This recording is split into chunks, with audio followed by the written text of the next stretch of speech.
Hello, thanks for joining Strictly Money at the News Forum, where all voices matter. I'm Saijal Patel. Once again, welcome to our special Women and Wealth series. On today's program, we discuss divorce, how women need to plan for it, and the financial decisions they need to make to ensure they're financially secure. And we'll also talk about ESG investing, why women are leading the way. But first, divorce. No married couple likes to think that it could happen to them, but there's a 50% chance that it will. And for women, separating from their partner is not only emotionally exhausting, it can be financially detrimental. With her advice on how women can prepare to unconsciously uncouple is Holly Brady. She's a divorce financial specialist with Prospera Solutions, and she joins me now from Alberta. Holly, thanks for coming on Strictly Money today. Thanks for having me.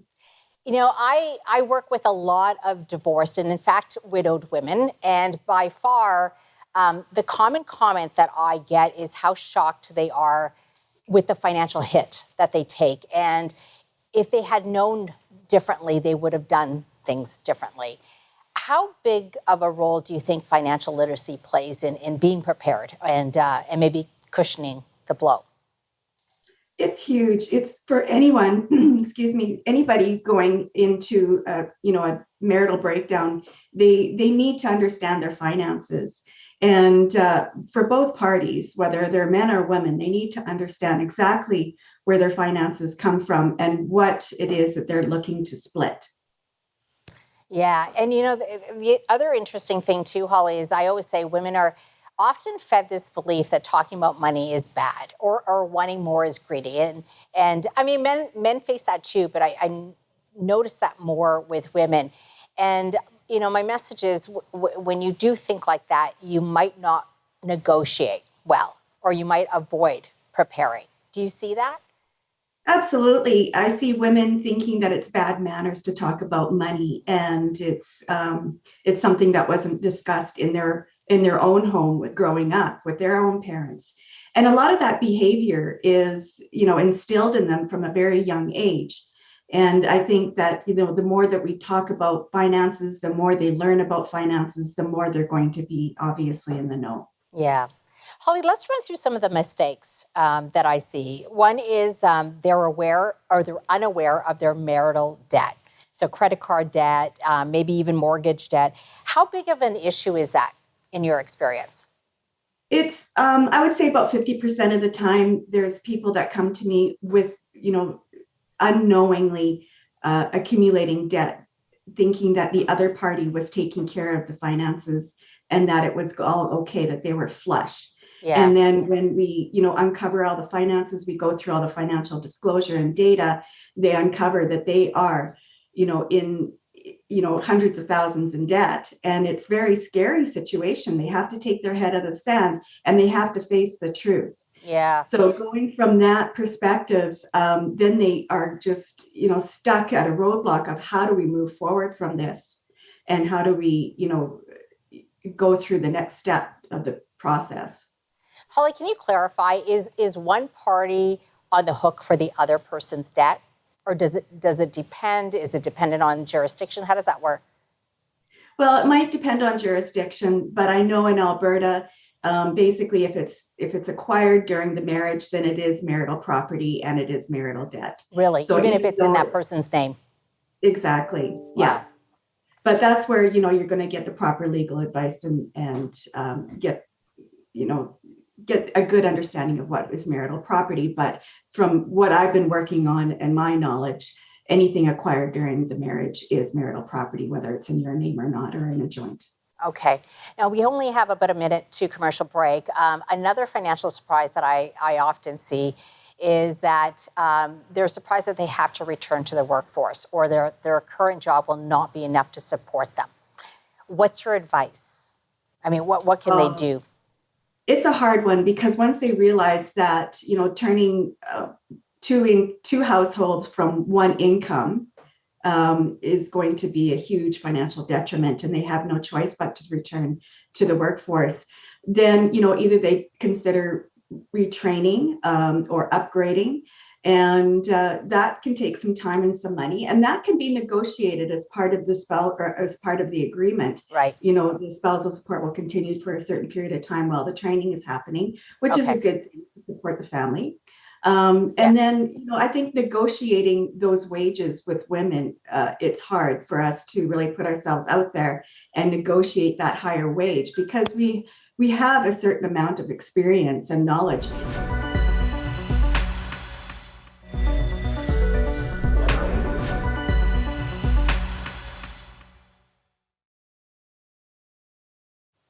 Welcome back. Holly, before the break, we were talking about some of the financial mistakes that we see women make. Another one that I often see is that women typically want to keep the marital home. What should they consider before wanting that? Well, can they afford the home? Basically, can they afford the mortgage that they're going to have to take on their own income? And can they afford the maintenance, and all the utilities, the insurance, uh, the property taxes, and so on? Can they afford the home? And sometimes qualifying for the mortgage to take on the home doesn't necessarily mean that they should take it on, because we want to make sure that housing cost for utilities, property taxes, all of that, the mortgage, is not more than 35% of that income that they're earning or that they're bringing in. Because they need to live for the rest of the month, and having that portion more than 35% would really put a financial detriment on their ability to have a good lifestyle. Yeah, absolutely. Holly, can I ask you about gray divorces? Mm-hmm. 'Cause we're seeing that a lot more. It feels like that's on the rise. So, people who are getting divorced much later in their life. What sort of impact does that have on a couple? Well, essentially, you're taking these retirement assets and dividing it into two. You don't have the ability, or the couple doesn't really have the ability to earn more income to add to those retirement assets. And so that growth and that capital, is a snapshot when we're looking at the divorce or the marital assets and trying to split that into two. It definitely is going to be a detriment to their lifestyle, and they're going to have to have some lifestyle changes, and their budget is Yeah. going to have to change. I mean, just the cost of getting divorced can actually sink someone, can't it? And is there anything that they can do to sort of minimize those costs? I mean, is arbitration a solution? I know it doesn't always work. No, it really depends on the couple, how amicable they are. Are they very contentious? There's many different processes, whether they want to do what we call a kitchen table divorce, where they can equally split up their marital property. It's that would be the most cost efficient one. They still have to have their legal rights and entitlements reviewed with the lawyer. But then the next level would be mediation. They would go to a chartered or qualified mediator to have their agreement drafted. Then the next step would be collaborative, and collaboratives where they have a series of four-way meetings with their each collaboratively trained lawyers, put everything on the table, have a conversation, and come to an agreement.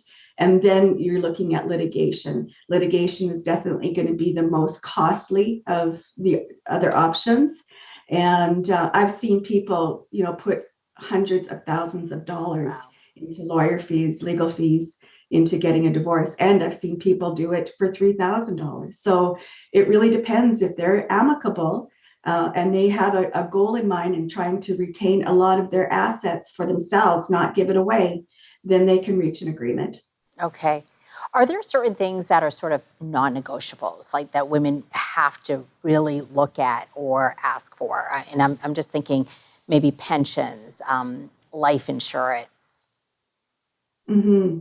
Absolutely. When you're keeping the matrimonial home, chances are you're giving up something else like retirement assets. So you really want to look at, does it make sense to take all of the equity out of the home, or do you want to refinance it to take some of the pension or retirement assets to equalize the property? The other thing is life insurance. If there's child support or spousal support that's being paid, the recipient of that support, you want to make sure that there's life insurance put on the payer of the Yeah. child support, spousal support, just in case something happens down the road. you don't want that payment to just all of a sudden abruptly stop. Yeah. We only have about 30 seconds. One of the other things that I think we can't forget to tell people after they get divorced or separating, updating their wills and their power of attorneys, right? So important. Any beneficiaries, your wills, your power of attorneys, your personal directives, you want to make sure that your wishes are going to be upheld. And if your ex is still on those documents, you need to make some changes. Make some changes, yeah, and also beneficiaries as well. Yeah, Yeah, of beneficiaries, your yeah, life on different insurance. accounts. Yeah, we really appreciate your time today. Thanks for coming on. My pleasure. Thanks for having me. Holly Brady, a divorce financial specialist and planner with Prospera Solutions. We'll be right back.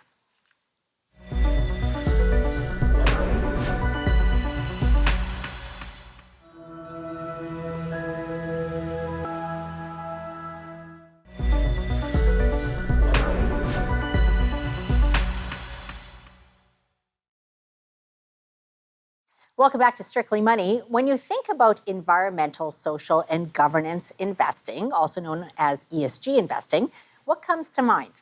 Well, one thing is for certain, ESG investing surged in popularity, especially during the COVID pandemic. And women are a big reason why. In fact, women are twice as likely as men to invest in companies that incorporate ESG factors. And given the rising financial influence of women, this trend will only increase. Danielle LeClair is Director of Manager Research in Canada for Morningstar, and she joins me now with her insights. Danielle, it's great to have you on. Great to be here. Thanks for having me. So when you hear that women are a big driver in the interest of ESG, what comes to mind? I think first of all, as a financial professional, women have faced our own type of challenges from a gender diversity and equality perspective.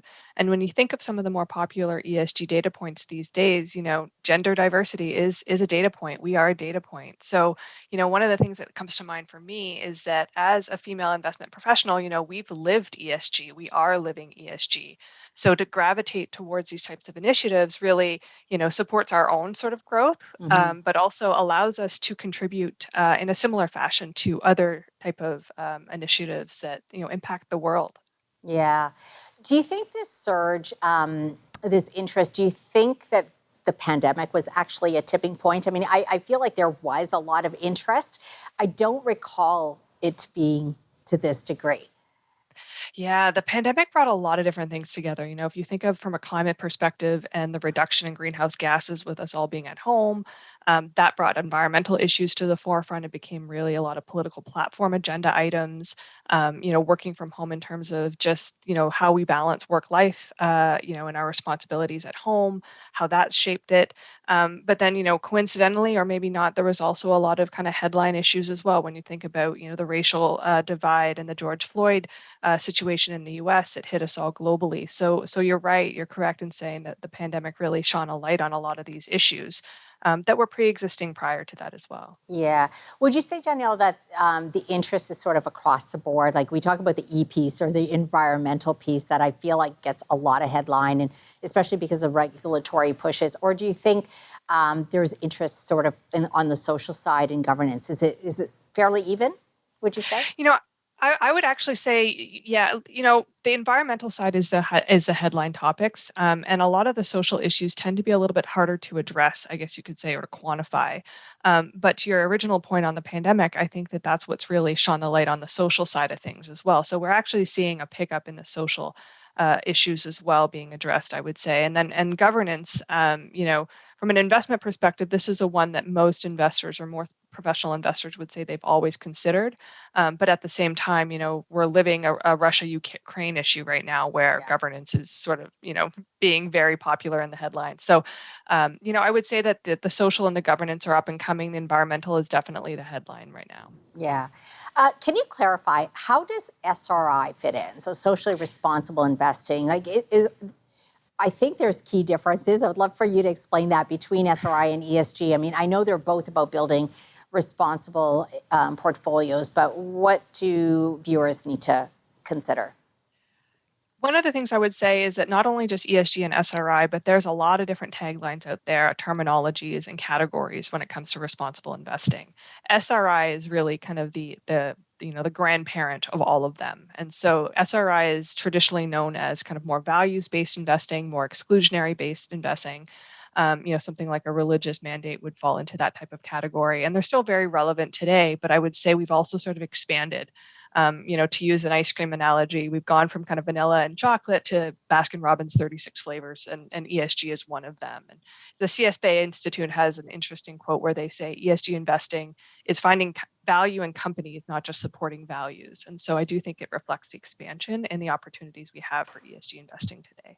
Yeah, and you mentioned there's various taglines. Is it just those two, or is there something else that plays in? Is SRI and ESG, or are there other ones? You'll hear, buzzwords like, positive screening, ESG leaders. So kind of biasing those that have, the more stronger ESG characteristics.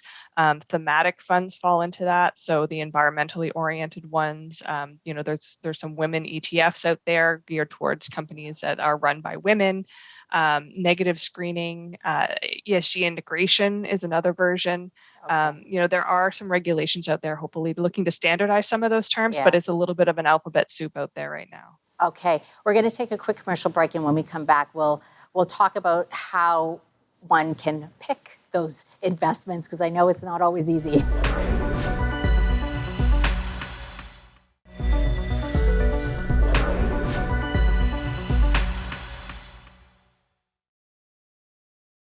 Welcome back. Danielle, I get a lot of women asking me about ESG investing, and the big question is, how do they know that an investment is truly ESG compliant? It doesn't feel like it's black and white. Like, I have to assume there are a lot of considerations. So what's your advice? How do they start?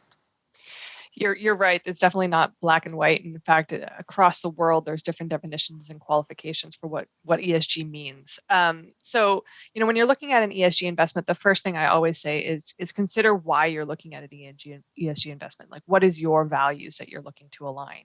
Mm-hmm. For the sake of argument, let's say you wanted to invest in a water fund, and you were looking for one where your voice mattered, and you really wanted your voice to kind of impact company decisions. So I would look towards a fund that maybe has some active ownership issues, processes where you can get that voice heard.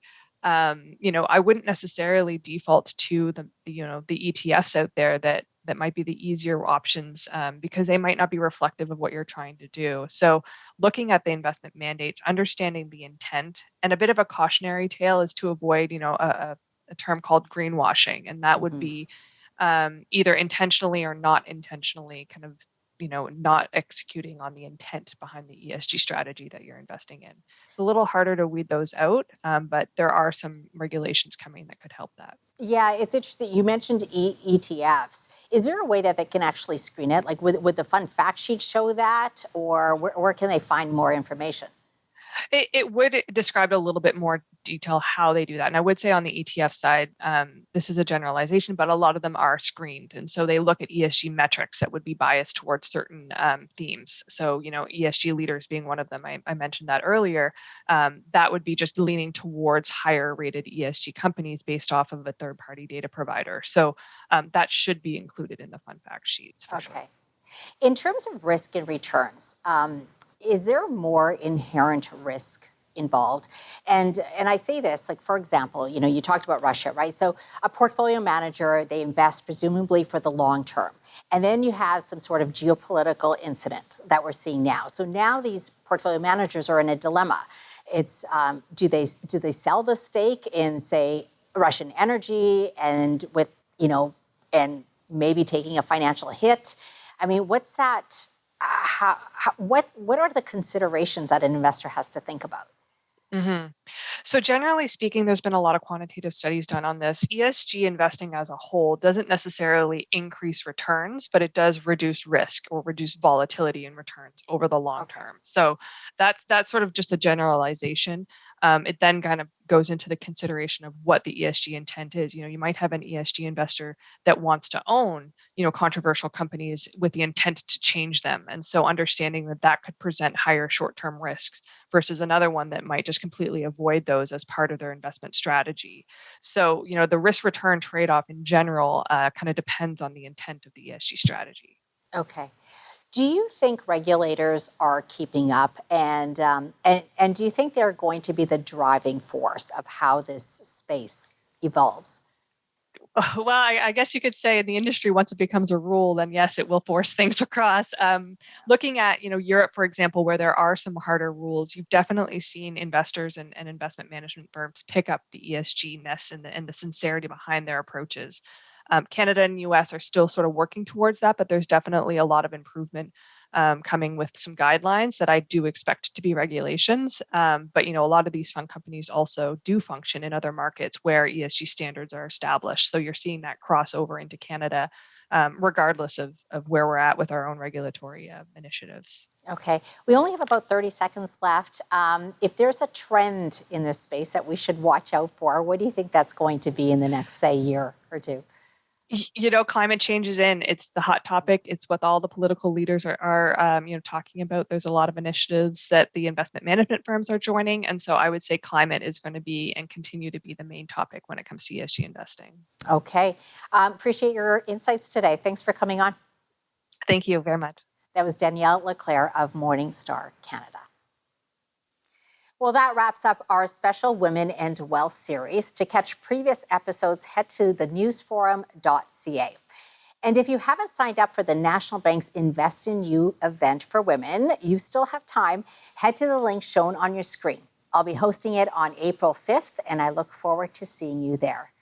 Until then, stay well, stay wise, and stay wealthy. Thanks for watching. We'll see you next time.